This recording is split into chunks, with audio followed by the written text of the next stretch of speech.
Good morning, everybody. This is Susie from Susie TV, and today I am live on location with Dr. Portia Bell. I'm actually sitting in her office here on Sunbury and Cassidy Road in Columbus, Ohio, and it's going to be a great conversation. You guys want to tune in, and you know what? Can you do me a favor and share this with your friends and your family and all your network to tune in, because there's going to be some great information regarding dental care, and I think everybody wants to tune in. So I'm so excited to be here with Dr. Bell. So nice to meet you today. Thank you. And the conversation that we had before we went live has been so enlightening already, so I know the audience is going to get some great information. So Dr. Bell, if you just go ahead and introduce yourself to our people, and then we'll go ahead and get started. Great. Good morning, everyone. My name is Dr. Portia J. Bell. I'm a general dentist here in Columbus, Ohio. I've been a dentist for 35 years now. I'm a graduate of the Ohio State University College of Dentistry. Originally, I'm from East St. Louis, Illinois. That is not the east side of St. Louis. That is on the other side of the Mississippi River. I grew up on the Mississippi River in southern Illinois, and my parents were working class folks, and I was always encouraged to improve myself and explore the world and pursue my dreams. So is East St. Louis, is that anywhere near St. Louis, Missouri? Or are they connected any kind of way? They are connected in that the Mississippi River divides Missouri and Illinois at that point. So all of the views that you have of the Gateway Arch and the river in front of it are taken from the Illinois side of the river. So yes, East St. Louis and St. Louis are connected in that they are neighboring cities. But East St. Louis is very different from St. Louis, Missouri, and the East St. Louis that I grew up in. A all-black city. I went to school in schools where I won't say they were segregated, there weren't any other types of people in the schools that I went to. All black high school, the East St. Louis Lincoln Senior High School. My father taught at East St. Louis Lincoln for over 35 years. He taught American history and world geography. And my mother worked for the state of Illinois. Awesome. So did you want to, when you were growing up, did you know that you wanted to be a dentist, or did that come about as you were progressing in your education? As a young girl, I was the type of kid who would be told to go brush my teeth, and I'd go into the bathroom and wet my toothbrush and hang it back up on the rack. Ta-da! I'm done, Mom. As a result, I had tons of cavities and had to go to the dentist frequently for dental work, and had toothaches and all of that. I spent enough time in dental offices to look around and say, hey, I see that the dentist is the boss. I want to be the boss. I like that everything is neat and clean and in order. I am, kind of OCD about things. I like things just so. And I saw that that was also a feature of the work, and that the other people who worked with the dentist were, in order and regimented and doing things. I liked the order of it. And so I began to kind of notice it and begin to read whatever I could get about dentistry. How old were you? I was 14 years old as a Girl Scout. I was a Girl Scout right on up through senior Girl Scouts, so encouraging all of my Girl Scouts out there. And I had a career badge to do. And I told my troop leader I wanted to do my career badge in dentistry, and she thought, well, okay. And she arranged for me to spend time with my private dentist, with my personal dentist, Dr. Herschel Garrett, who just passed away a few months ago. Dr. Garrett was a tremendous influence upon me and several other young people who are now dentists. We used to go and hang out at Dr. Garrett's office. And I try to pay it forward that same way. We have a lot of mentoring going on here in this practice, shadowing, people getting their hours of observation, making certain that we continue to feed the pipeline through so that we can have black dentists in the future. Right, awesome. And I read so much about you. You have so many facets, and I was just so impressed. Like your community events that you do, the lunchbox lessons in a lunchbox. Yes, that's so. Because can you talk about that, and can you tell me? I want to know what's in the lunchbox besides carrots. And, okay. Yeah. All the healthy snacks. What else is in that lunchbox? Lessons in a Lunchbox is a program that was developed by 2 black pediatric dentists in Maryland. Here's the lunchbox. Thank you. Thank you. This is the lunchbox, and the lesson in it is that young people can become dentists. They can aspire to work in the dental field. They can take care of their mouths and have a healthy mouth. Mm-hmm. They can choose healthy snacks. We bring this program to 2nd grade classes in the Columbus Public School District. Mm-hmm. And inside is the carrot that you were talking about. Yeah, there's a rinse cup. Oh, sweet. Inside is that child's own personal little armamentarium of dental health care. Toothbrush, floss, toothpaste, all in a nice little kit that fits in their lunchbox or their book bag so that they can be healthy at home and away. Okay. It gives 5 steps of proper brushing. Mm-hmm. It talks about the My Plate nutritional pyramid. We used to have food pyramid, now it's My Plate, to encourage them to eat the appropriate proportion of food. On the front here it says, see yourself becoming a dentist, and it's got a little reflective side there. It has the information that parents might need, the American Dental Education Association, the ADEA, mm-hmm. and its contact information about getting educational opportunities in dentistry, where we have dental schools in the country, mm-hmm. how to get in them, a place for them. Wow, mm-hmm. Very nice. Crest, Colgate, etc. The National Dental Association, which is our black dental organization, actually introduced me to this program, and we brought it to Columbus about 5 years ago. We've been doing these programs in schools. Mm-hmm. So was Cassidy, is that one of your schools? Cassidy actually was one of the first elementary schools we went to. Okay. Mm-hmm. So I'm sure the excitement that those kids, when you walk in with that lunchbox, I'm sure. Yeah. The energy and the excitement is just like through the roof, I'm sure. Every child gets a lunchbox. Mm-hmm. Mm-hmm. So that is a nice thing. That's nice. One of the things that we have. Mm-hmm. Very good. Awesome. So, so I did tell you that I wanted to talk about the anxiety I know that I get when I walk into a dentist. Making the appointment, it's like, oh my God.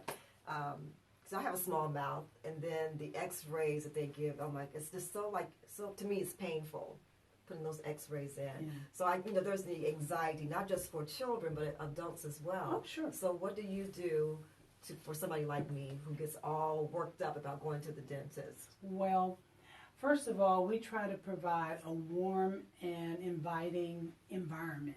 Okay. The culture, the byword of the culture in my practice is respect.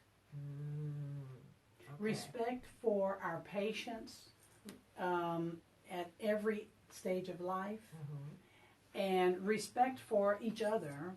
My team and I conduct ourselves in a manner of respect. Yes. We address ourselves that way. Yes, ma'am, and Miss Vivica, Miss Jalise, Miss Veronica, Miss Whitney, Miss Brittany, Miss Christina. This is how we refer to each other. And for our patients, it's always Miss Susie. We would never call you Susie. One thing that aggravates me a bit is going to a health care provider, and I remember taking my aged mother to the doctor and having them call Mildred, and I'm thinking, you're not her peer. Mm-hmm. She's 94 years old. Mm-hmm. She's seen and been and heard and knows things way beyond the person who's calling them in for their appointment. So we we create that culture of respect. So putting you at ease and giving you authority and your power. We're here to empower our patients. You do not surrender yourself when you come to the dental office. We are here as your servants. Our prayer is to give us the heart of servants to meet the needs of our patients each day. And so in regard to the x-rays, we have a machine now that can actually take x-rays from the outside of the mouth. We still do use the sensors inside the mouth because sometimes I need to get an up-close view of a particular tooth. But in general, I can see a lot on these new, the new technology is fantastic. A robotic arm on a head of an x-ray machine can customize it to you because your head and jaw and face may not be the same size as my head and jaw as the next person or the next person. And so it will scan to get a reading of your head. And then it will take the picture so that we can get clarity and get reveal on anything that's happening in the skull, anything in the frontal portions of the skull. So we're looking at your eye sockets, nasal passages, sinuses, the teeth, the roof of the mouth, the lower jaw. We can see your ear canals, everything. And so I can have an opportunity to just survey. Now, some of those areas are not my area of expertise, but if there is something that would require further exploration, we can at least discover that. So that's one thing we can do to put you at ease. We take blood pressure on all of our patients as they enter the practice. And then for any appointments that require them getting numb, we take blood pressure before that. And that is, first of all, to survey the public and let them know where their blood pressures are, but also to make sure that we're handling the patient properly.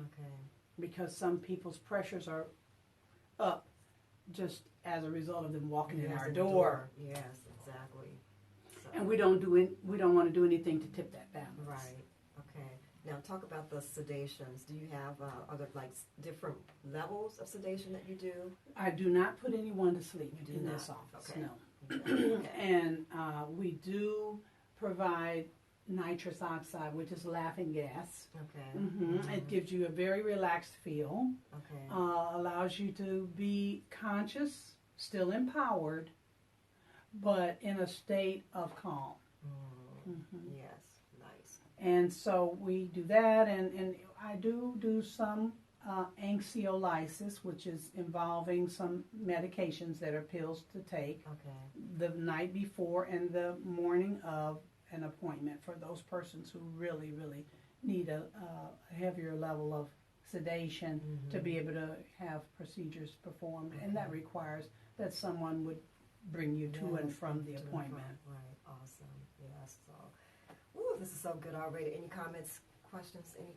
Someone just asked, do you do implants? I do. I place implants and I restore them. You go to the Dominican Republic. I did go to the Dominican. That was actually my internship. But prior to me going out of this country to do 30 implants in 3 days,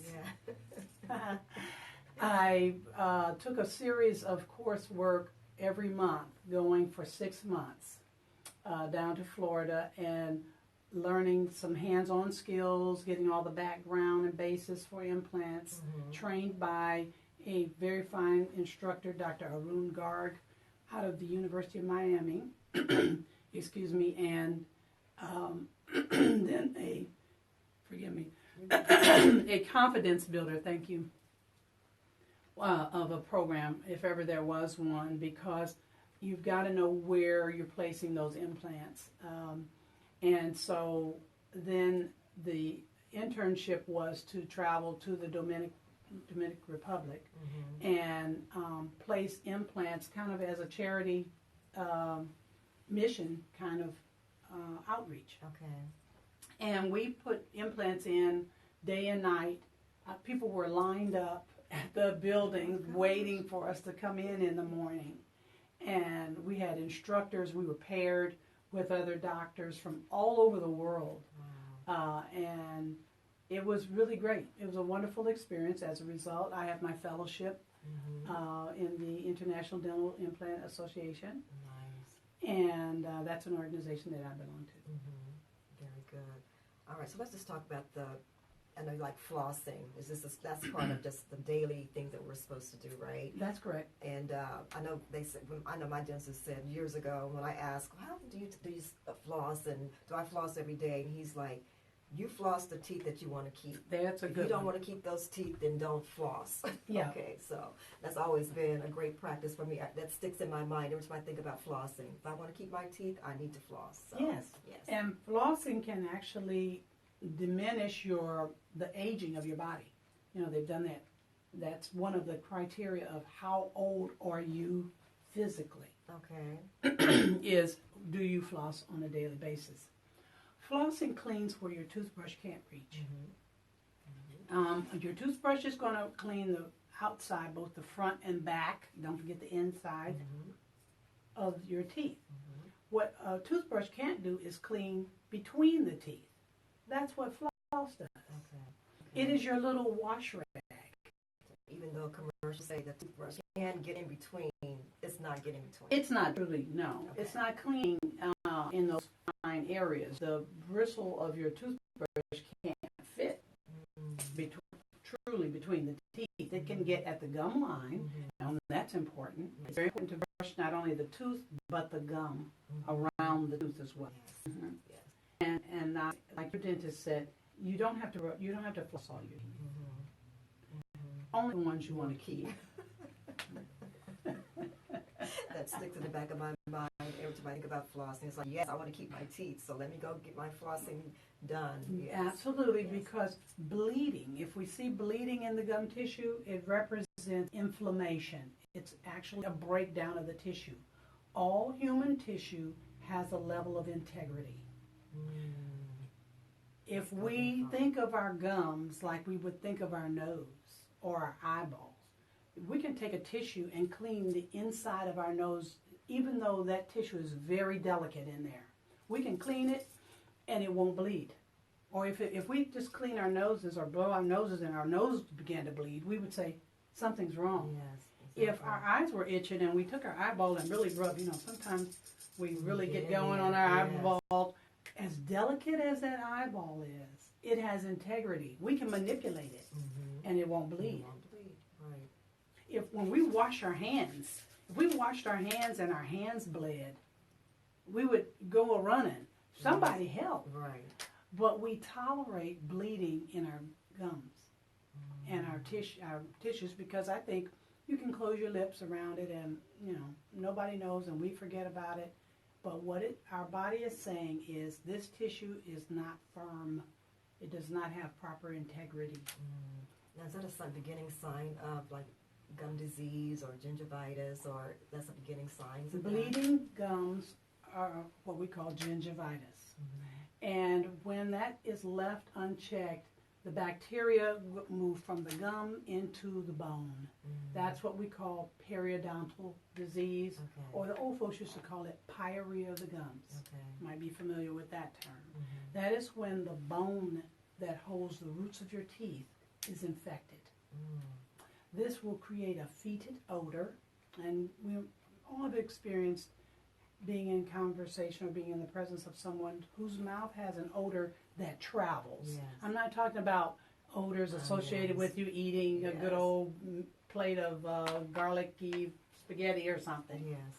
Or, food. I'm not talking about food odors. I'm not talking about morning odor. I'm talking about odor that travels a distance. That signifies the breakdown of tissue, healthy tissue. Wow. So we also know now more about it. We used to just think, oh, that's a tooth problem and you should have your teeth cleaned and all that.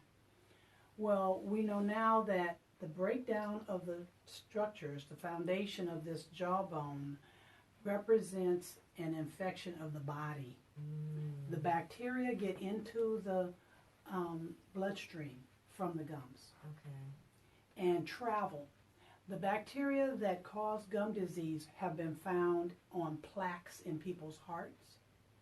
They have been found in tumors in people's pancreases, and this is why we know that a incidence of gum disease, the presence of gum disease in a person's body, exposes them to high blood pressure, increased risk of stroke, heart attacks, pancreatic cancer, respiratory infections. I was speaking with one of my patients this week who's a nurse, and she was talking about how people are concerned in the hospital that no one ever offers them a toothbrush or offers them an opportunity to clean their mouths. That's so true. And she said that was one of our complaints that people give us as a result, and the nurses get frustrated because they think it's just a cosmetic thing. Oh, you just want your mouth to feel fresh. No. We know that if you're going to have a procedure and you're going to be intubated, the bacteria from your mouth can be taken and put directly into your lungs. And so now we're knowing this is why many times people get sick in the hospital, is because the bacteria in their mouths are being driven into other parts of the body when they're being intubated for general surgeries. Yes. So you don't want that intubated tube to pass through a mouth full of bacteria and be carried into your lungs. Wow, that's good information. Yeah. Awakening, awareness, yes, very good. So many people are interested in having a healthy body, and I know that you work in your daily work about providing people opportunities to be stronger, healthier. You're not truly healthy if your mouth is sick. I often will see people who are sick. If it was any other part of their body, it would lay them in the bed. But we can walk with a tremendous amount of disease in the mouth. Tolerating pain, tolerating odors, tolerating accumulations in the mouth that we wouldn't tolerate in any other part of our bodies. That's right, to put us out, laid up somewhere. Yeah. You're right. Yeah. Now, what about like oral cancer? That's one of the big ones too. Let's talk about that. Oral cancer is not a very frequently found cancer. However, it does not respond well to treatment. And the treatment is very disfiguring. They removing and cutting away portions of the jawbone or the roof of the mouth or the half of the tongue or what have you is extremely disfiguring and life-changing. In addition to that, it doesn't respond well to treatment. It's invasive, it can be kind of quickly moving, and because of all the blood-rich activity in the mouth, it can be carried through the body quickly. In this practice, we screen all of our patients 18 years old and older for oral cancer every year, once a year. So what are some of the signs of oral cancer? Well, I always look, the lateral borders of the tongue, the sides of your tongue, are the most common sites of oral cancer. So you'll find that in this practice, we always take a gauze square and hold the tongue and pull it aside and look in the back. I look in the mouth in places that normally other people wouldn't look. So you're looking for like lesions? Lesions. I'm looking for redness, a velvety patch. It looks soft and red and enlarged. White plaques that don't rub off are also one characteristic of cancer. It can be an ulceration around the mouth or lips. An ulceration in the tongue. So is it visible to the person, to the patient? It can be. I'm going to say by the time it is, it's moving along at a more advanced place. So yes, we do want to look, and we definitely want to brush our tongues every day. When we're brushing teeth, we brush tongues, right? Yes. And not just the tip. We want to brush the back of the tongue. Now everybody says, "Oh, it gags me." Yeah. And yes, it does. I gag. gag myself too, brushing my tongue. But I also encourage people to extend your tongue further out of your mouth. so that you don't have to stick your tongue so far back in your mouth. If you're holding your tongue back in your mouth and you're trying to brush it, yes, you're going to gag yourself. Make more of your tongue available, and you'll be able to cleanse it without gagging yourself quite as much. Like a tongue brush, or just a regular toothbrush will do? A regular toothbrush is fine, but there are some gum scrapers that are not as bulky as a toothbrush that can get to the back of the throat there. Awesome. Yeah. So good. You want to get the plaque off of your tongue. Tongue holds a lot of bacteria. So if a person, like you said, we were talking about the breath, the funkiness or of the breath that's consistent. I mean, what should that person, I mean, it's not food odor, it's like a persistent odor. That's right. Yes. Yeah. Well, rinses and mouthwash and toothbrushing and all that won't handle disease. You're masking it. It's like spraying an air freshener in the room and the garbage needs to be taken out. Yes. Yeah. So gum disease has an odor to it because, as I said, it is the breakdown of flesh. Okay. Put it that way. Yeah. You're losing, essentially, you're losing your teeth. Yes. That's what gum disease means. You are in the process of losing your teeth. What stage are you at? We don't know. When you've had breakdown like that, you don't need regular cleaning.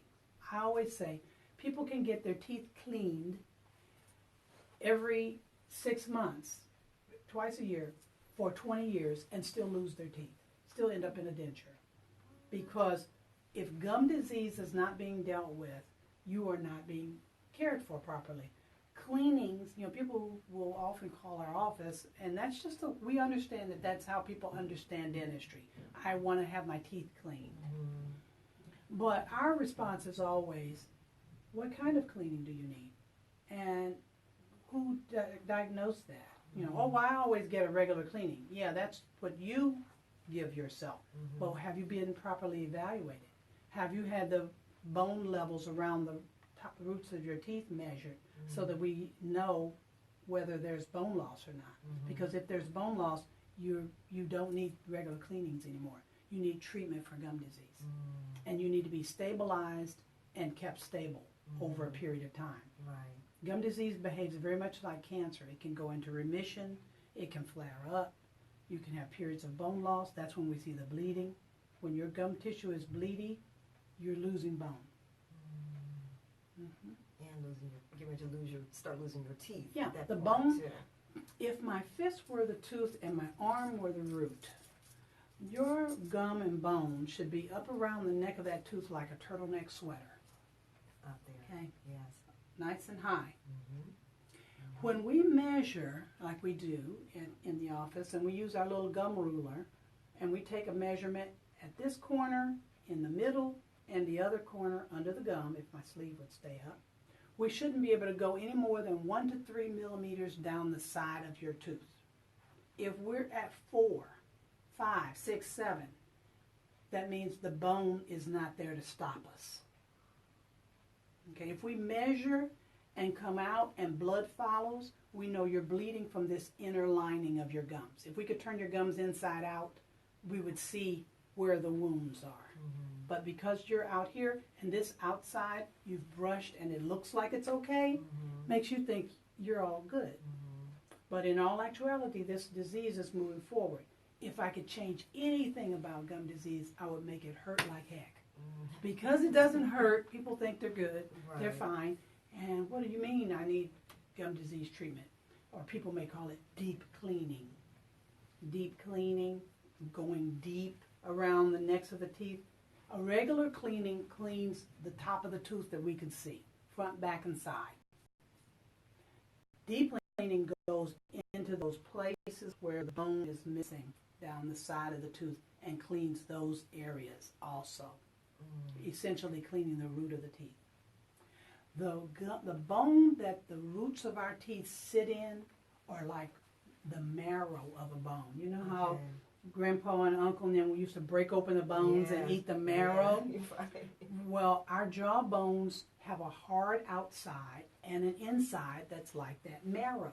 And it nourishes the roots of the teeth. That's how the teeth gets nourishment and hydration and all that. Well, the bacteria love that.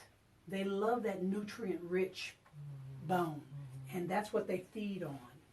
So you don't want to ever let them in there. Once they get in there, they love to set up camp and eat on that, feast on that marrow so how do you of your stop bone. them from getting in there? Just the regular. You've got to remove them. You've got to physically remove them with the deep cleaning, or the scaling and root planing is the proper term, what we call it. Okay. And that is a procedure. And we make sure you're comfortable. We numb you up. Because where we're going, you don't want to feel it. Yes. And we clean that off, leave it pristine. We have some technology that breaks that off of there and leaves it nice and smooth. And the body's natural set point is health. If you remove that impediment, the body's set point will go to health. But if you leave those toxins there, it's an offense to the body. And the body just stays upset. And what it is a chronic inflammation. We're learning more about chronic inflammation in the body. What a chronic inflammatory response does is keep your major organ systems constantly working to come to that place of rest. Your kidney, your liver, your adrenal glands, all your major organs are gunning and running. It's like having one foot on the gas and one foot on the brake. But you're not going anywhere. So your body spends how many years of your life with this chronic inflammation that takes years off the back end of your life? You're not going to, I tell people, this is a disease of a lifetime. You're not going to die today. You're not going to lose your teeth today. But there will be a day when we should have had you with us. And you won't be here because your organ system say, you've lived 58 years, but doggone, I've lived 70. And I've lived 78, and I'm through. I'm done. That's why we see organ systems begin to fail. They're shutting down because they said, you know what, you wore me out. I can't do no more. And the organs that should be with us for a lifetime, just like teeth, this system is complex. You take one out, it's like taking a book off a shelf. The others fall over. They collapse. The front teeth are meant to bite the food off and send it to the big boys in the back to pound it and crush it. When we have cavalierly removed all of our back teeth because there was a cavity or a toothache and we didn't want to spend the money, or we just didn't have the money. We just couldn't do it to preserve them. Now we have very few back teeth or no back teeth. We've only been concerned about these teeth, what I call the pretty teeth. I want my pretty teeth. You've crippled yourself. You're a dental cripple. It would be as though you had one leg that you're trying to work with. This system is complex and it was meant to work in its entirety. It would be like me going out here to the parking lot, opening up the hood of your car and snatching out a few pieces and expect you to drive down the road. It's not going to work. It's not going to work. You're chewing like a beaver on these little front teeth that are single-rooted, and they're not meant to do that kind of work. Right. They're meant for the They're meant to bite. The eye teeth are meant to pierce. The bicuspids and cuspids are meant to grind and press and grind. That's why we give children, babies, pureed food, baby food. Because why? They have none. They don't have any teeth. Nothing back there, exactly. We have teeth. Yes. We're supposed to chew our food to the consistency of that baby food that we give our little ones. But when we don't have our back teeth, we're swallowing food whole. We're moving it around, wetting it up enough so we can swallow it, and we're sending it to our pouch unprepared. Now we have all kinds of digestive problems, gas, acid reflux, constipation, bowel blockages, on and on.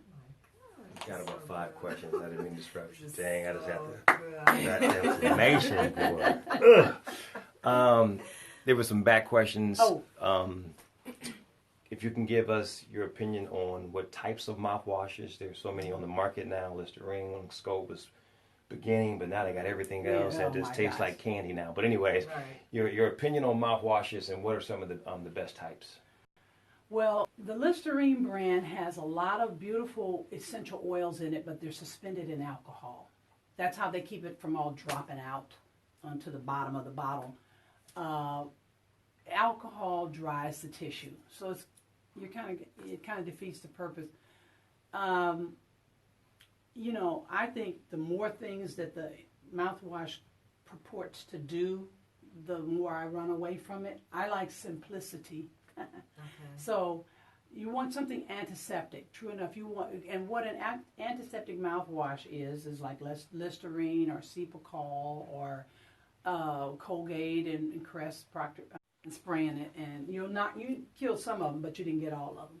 That's what mouthwashes do, and they refresh the breath. So I don't endorse any one in particular. Whatever works for you, whatever you will use, whatever you enjoy using, I would say is a good thing. Peroxide? Peroxide needs to be cut in half. Do not use it directly out of the bottle. It is a strong antioxidating agent, and you'll see it turn your gums white and let you know you're using it in too strong a strength. But it will kill bacteria. Manual or automatic toothbrushes? I've always been a fan of the manual toothbrush and floss. Anybody can clean their mouths for all the equipment that you need for about $6.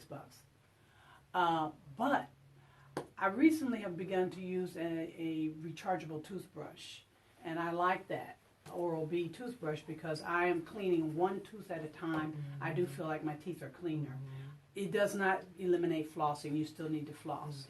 So for people who have manual dexterity problems, this is the device I'm talking about. It's the Oral-B. It lets you clean one at a time. I'm doing a commercial for Procter & Gamble here. This is terrible because I don't get any kickbacks. I have to buy these things. Right. But you can clean one tooth at a time and get the gums very well. I've used it on my tongue and the roof of my mouth. And because I tend to be real firm, like if you press too hard, look what it does. It turns red. Stop pressing so hard. It's been training me, retraining me, because I think I'm a little too. And it will buzz to let you know it's time to move to another part of your mouth and give you a 2-minute cleaning.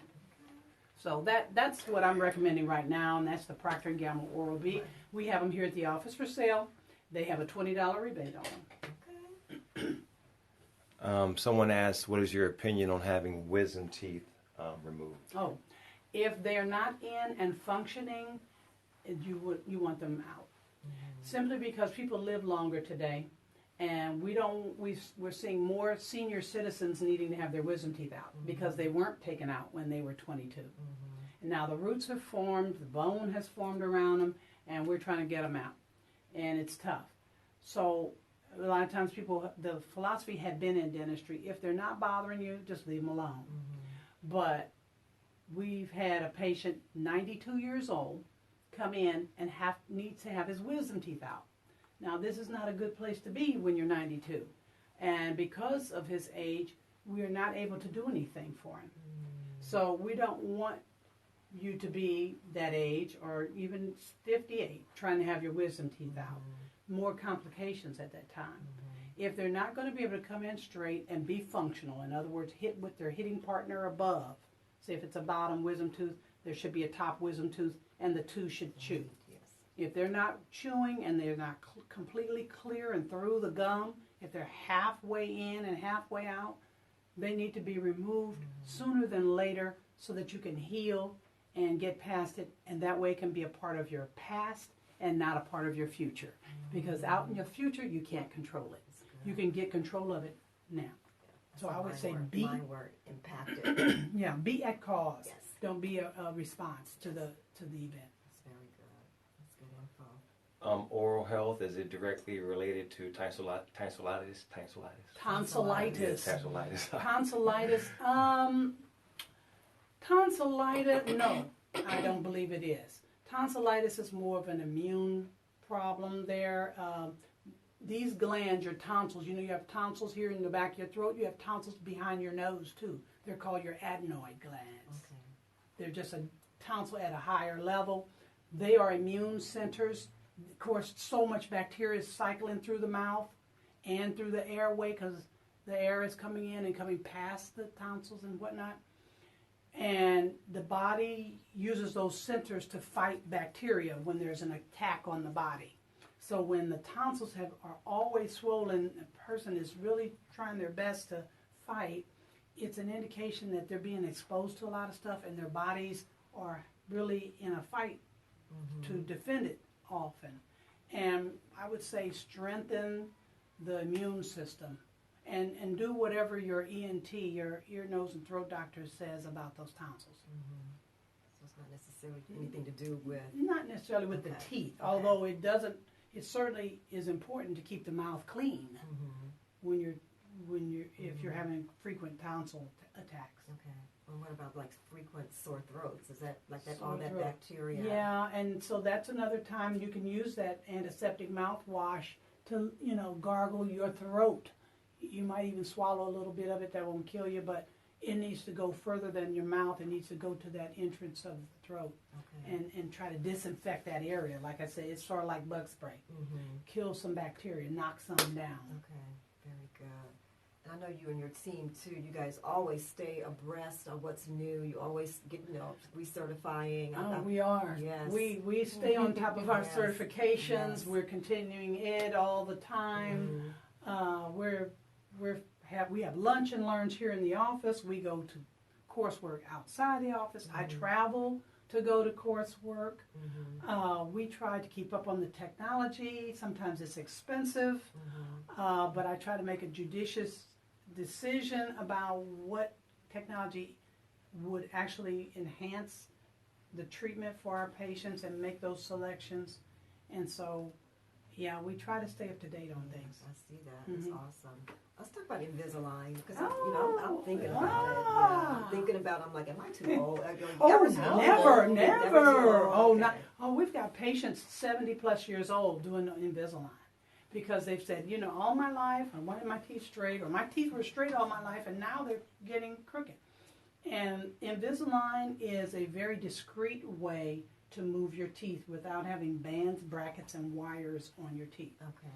And for that reason, a lot of adults like it because everybody doesn't have to know your business. The movement is programmed into each aligner. So the first aligner, say if your teeth were crooked, the first aligner will move you here. The second aligner will move you here. The third aligner here. The fourth aligner here. Slowly but surely, you're moving. You wear each aligner 1 week at a time. Now there are some programs that will allow you. It's kind of a do-it-yourself Invisalign. That material is Invisalign's first material. Invisalign has gone to a third generation of aligner material that is even more precise. And Invisalign developed the software that programs the movement into the aligner. It's all CAD generated, it's all computer generated, all robotically formed. And you definitely want your treatment supervised by a physician. Because they're on your own. Even when we take impressions, Invisalign will sometimes reject them. And I always think, how in the world is somebody at home taking their impression and sending it in, and they're actually going to get a good fit and good movement? And you will get some movement from that aligner material because that was what Invisalign used to use, but they also had you wear it 2 weeks. The aligner material that you get with the do-it-yourself kind, you should be wearing each aligner 2 weeks. Invisalign will allow you to wear the aligner 1 week because they have a different material that's firmer, stronger, moves the teeth faster. Now, how long do you come? How often do you come? When you're during your treatment? During your treatment. We give patients usually 6 weeks of aligners at a time. So about every 6 weeks. But you're changing your aligner every week. So essentially you're getting an adjustment, like the old orthodontic adjustment. You're getting that every week. And so you develop a fluidity of movement in the teeth and in the bone that allows the teeth to continue movement. It doesn't move and hold you there until you go back to the orthodontist or your dentist in 6 weeks, and then you get your braces adjusted, and then the teeth are asked to move again. You have to kind of get revved up and move again, and then they move, and you're held there for another 4 weeks until it's time to go back and get them adjusted, and then you have to start up movement again. With the aligner, it's a fluidity of movement. You're still scooting along. This is what an aligner looks like. This is the Invisalign product. As you can see, they're very clear. Very clear. And they're custom made to only that patient's mouth. We put a little attachments on the teeth. Where they're attachments, but some people call them buttons. Can you feel that little thing? Oh, yes. It's just like that. You can barely see it, but you can feel it. And that allows the aligner to attach to the teeth and twist. Sometimes a certain force needs to be made, or a tipping. That's the other thing you don't get in the do-it-yourself-at-home kind. You don't get those attachments on. But we place the attachments. So you kind of snap those onto your teeth. Now you wear these aligners. The biggest drawback about Invisalign is that it's totally patient-driven. If you're not wearing these aligners, your teeth are not moving. However, you do have the flexibility to take those aligners out for a presentation at work, or you take them out to eat. I was going to say to eat. You take them out to brush and floss your teeth. You can actually get to your teeth and keep them clean, so you don't have all that swelling and odd contour and shape that you get with braces, or white spots that you get from the bands being right there. You can get to your teeth. We can get to your teeth. You can come for your regular cleaning appointments. We can keep you clean and healthy. And for that reason, it's really ideal for adults, because a lot of adults, I'm going to say most adults, have some areas of bone loss in their mouths. So you definitely don't want plaque and stuff building up around bands and brackets and wires when you have those kind of areas. Yes, and if you're vain, you don't want all that metal and wire and what's that? You're so vain. You're so vain. Yeah. Right. So it's very discreet. Yeah. Are there cash and insurance options for Invisalign and implants? Someone said that before. Okay, Invisalign. Some adults have an adult ortho benefit. Not most people's plans, but some plans will allow for an adult ortho benefit. Most orthodontic benefits cut off at age 18. Okay, so get your kids' teeth taken care of. As far as implants, more and more insurance companies are paying for implants. Most of them will pay for the crown that goes on the implant. However, not all of them pay for the actual implant body. And by the way, the implant body is made of titanium, powder-coated titanium, the same metal that's used for knee replacements and hip replacements. It's just shaped like the root of a tooth, or shaped really like a cylinder or an ice cream cone. Not really like the root of a tooth, because the root of a tooth has various contours depending upon which tooth it is.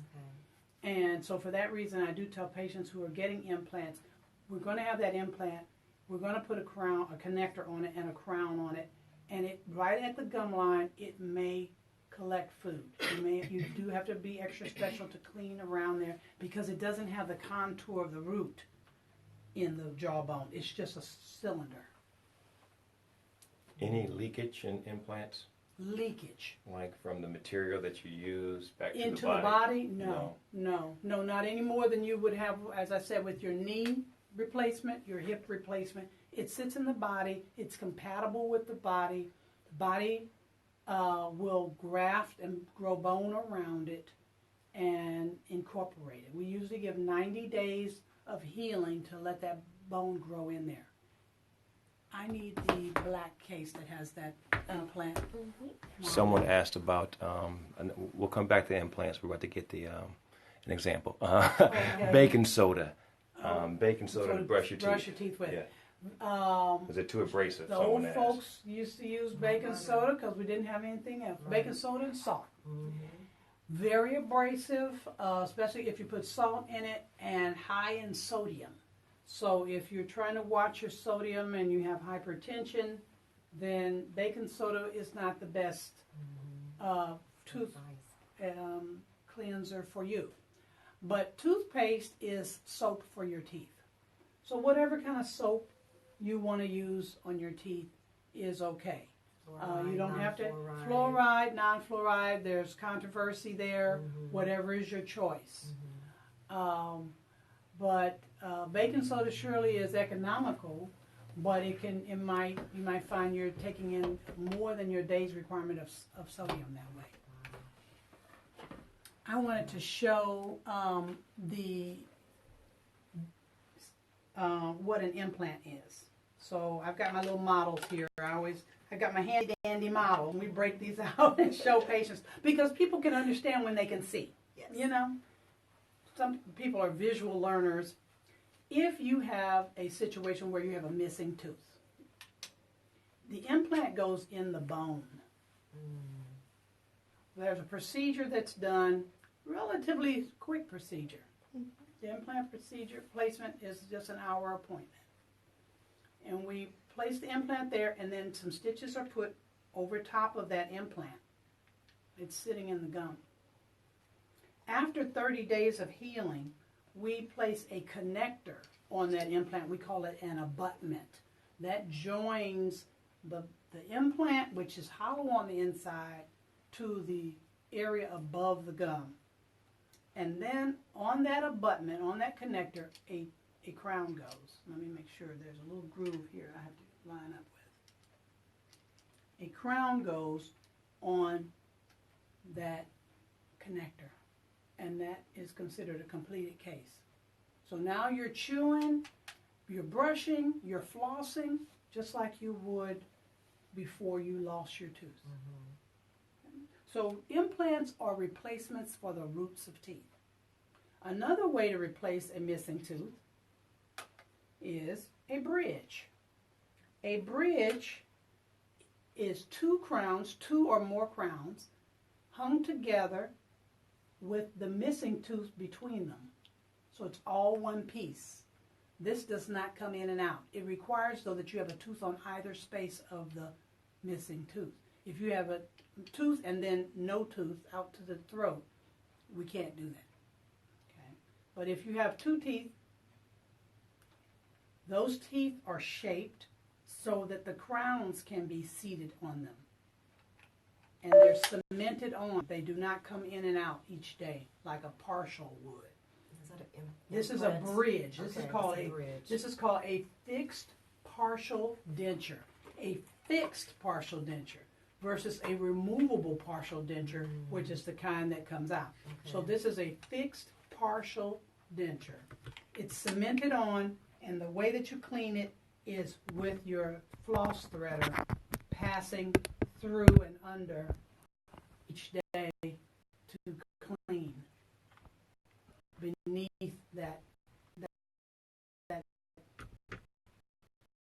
replacement tooth. I call it the dummy tooth.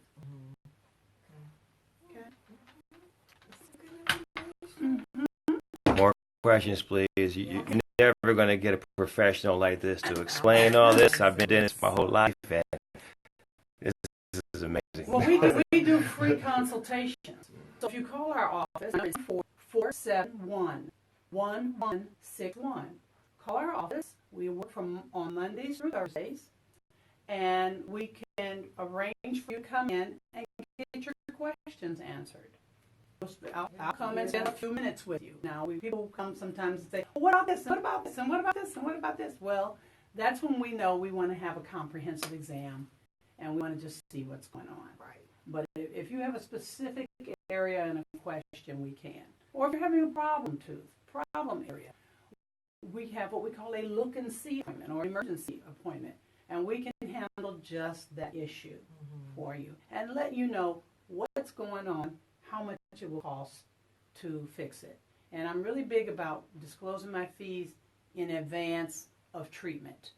We don't quote fees over the phone. We don't handle shopping calls because I need to see it. It would be like you telling your auto mechanic, my car is doing this and that and the other, and how much is it going to cost for you to fix it? Right. And they never looked at it. Right. I need to look at you and determine what's going on, and an x-ray is included in that exam, so we can know what the situation is, explain it to you, share with you our fees for any recommended treatment, and then make arrangements for how you would pay that and when we would see you to actually do something definitive.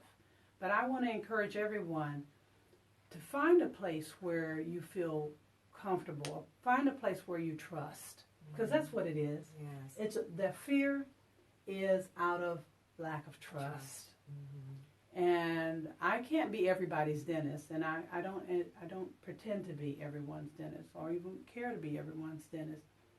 But I do want to serve people who are wanting to be healthy. I guess that's the biggest criteria. Do you really want to be healthy, or do you want to play around with your mouth? I don't like to be party to patchwork and piecemeal and getting you down the road to where you are going to end up losing your teeth. I'm not about that. So good. This is so good. And I love the fact how you said that we're so concerned about getting our bodies fit and healthy, but walk around with a raggedy mouth, and our mouth is not healthy. So part of fitness is, and a part of being healthy, we got to have a healthy mouth. Yeah. I love that. Love it. Yes. It's just like spraying perfume on a body that needs a shower. Yes. Someone says, I have to, why do I have to get a root canal if I just want to get the tooth out? Well, if you want to lose your tooth, then you have a right to lose your tooth.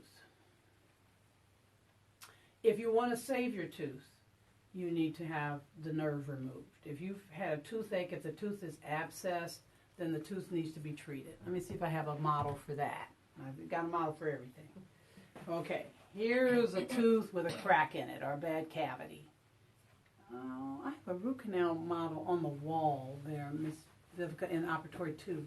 If you would look for it, it shows it better. And when the nerve has been invaded, once the bacteria get into the center, the inner working of your tooth, the pulp, then it needs to be treated. We can't put fillings on the nerve. Okay? Once the nerve is never supposed to see daylight. It's never supposed to have bacteria laying on it, resting in it, eating upon it, etc., putting toxins out the back, making your tooth ache, making it swell, making it bleed, pus is coming up out of it, all that kind of stuff. You may have one or all of those symptoms with an abscessed tooth. That means that the inside of the tooth is dead or dying. And it needs to be cleaned out and filled with a inert material called gutta percha.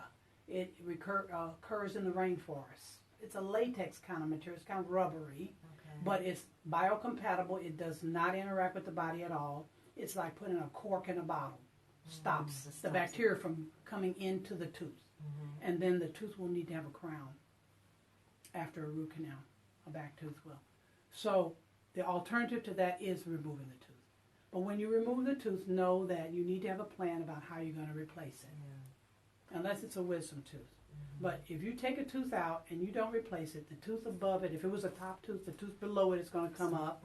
The tooth next to it is going to come over. Yeah, this is what I was talking about. I don't know if this is easy to see, but here's a healthy tooth, and the nerve is going to be removed. Here's what happens in a root canal procedure. The nerve is taken out of the tooth. The tooth is still in your jaw. We don't have to take the tooth out of your mouth to do this. Then that tooth is filled, that space is filled with that gutta percha material that I was speaking of. So it stops bacteria from running up and down in here and putting its toxins out the bottom. And then a crown is placed on the tooth. So no, you don't have to have, you know what I call it sometimes? Resurrection dentistry. It's bringing teeth back from the dead. Right. First question, why is the tooth dead? And I'm not trying to throw blame or anything, but some of it is we've neglected ourselves. And we're frustrated that now it's going to cost time and money and inconvenience to repair it. But yes, we do. You can take the tooth out. That's certainly your right. We got 15 seconds. Oh, 15 seconds.